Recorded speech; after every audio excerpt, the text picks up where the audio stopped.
और भगवान की ये जो शक्ति, भगवान कहते हैं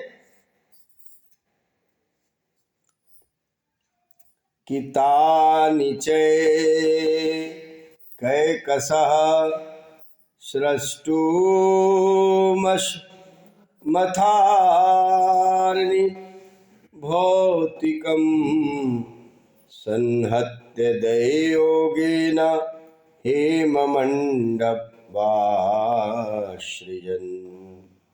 हेममण्डपवासृजन्, कहा कि जो सब तीन गुण हुए, सतोगुण, रजोगुण और तमोगुण, और जो तीन प्रकार के अहंकार,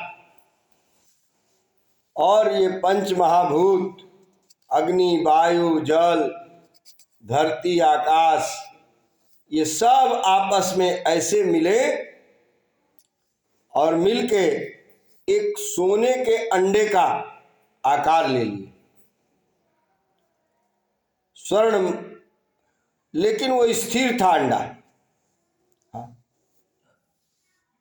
सोऽशविष्टाधिशलीले अंडकोशो निरात्मकः साग्नं वै वर्षसहस्र मनवात सत्मीश्वरम। वो चेतन शून्य अंडा 1000 वर्ष से भी अधिक, 1000 वर्ष से भी अधिक समय तक जल में पड़ा रहा। अच्छा, ये जल भगवान के रोम रोम से ये जल प्रकट हुआ, इसलिए भगवान का नाम नारायण है। नार माने जल ही होता है, जल।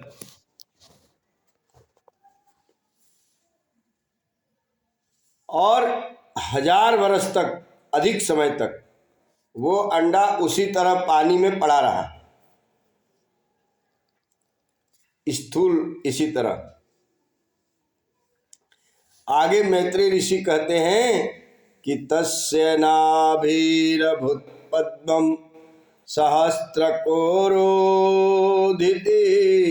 सर्वजीवनिकायो को यत्र स्वयं भूतस्वराट्। तब कहा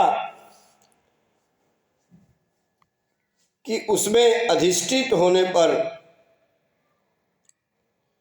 उसकी नाभि से सहस्त्र सूर्यों के, मतलब हजारों सूर्यों के तेज को लेके और एक दैदीप्य कमल प्रकट हुआ नाभ, उस अंडे के मध्य से, नाभि से, जो संपूर्ण जीव समुदाय का आश्रय था। और उसी से स्वयं ब्रह्मा जी प्रकट हुए, उसी नाभि कमल पर ब्रह्मा प्रकट हुए। अब ये गजब का घटना है।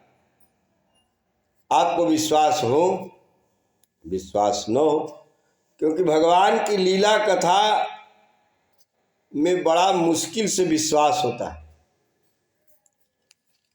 और जिसको विश्वास हो गया वो धीरे धीरे अपना मन संसार से हटा लेगा और फिर भगवान की लीला, चरित्र, भगवान साधु संतों की संगति। और घर द्वार क्या, हमारा घर द्वार नहीं चल रहा है, हम तो कोई बिजनेस ही नहीं करते, न कोई नौकरी करते हैं।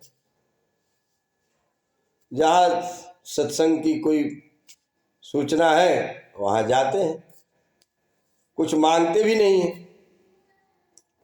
आप लोग इतने दिनों से आ रहे हो, क्या आप लोगों से मांगे? कभी कुछ नहीं। अब तो सेवा भी नहीं कहते हैं, भाई चलो सबकी दुनिया है, जीने दो, जो जिधर जाना चाह रहा है उसको स्वतंत्र कर दो। क्योंकि भक्ति दबाव में आके नहीं की जा सकती।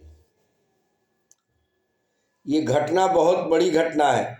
ये नाभि कमल पर ही जीव जगत में आता है। जितने जन्म लेते हैं, अब पशुओं में तो मैं नहीं बता सकता हूँ उतना, गाय वगैरह के तो बच्चों का नाल काटा जाता है, लेकिन मनुष्यों को बच्चे का तो नाल काटना ही काटना है।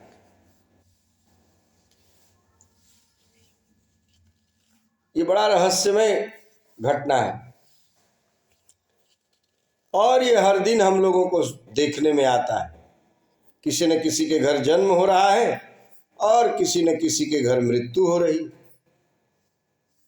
दोनों घटनाएं चल रही हैं साथ साथ। तो इस प्रकार से भगवान ने कहा कि ब्रह्मा जी उस कमल पे प्रकट हुए और बाकी की सृष्टि ब्रह्मा जी के द्वारा आगे रची गई। हम सब आगे की इस भागवत की कथा अगले गुरुवार को श्रवण करेंगे। आइए थोड़ा देर रामचरितमानस में अपने भाव को लेके चला जाए।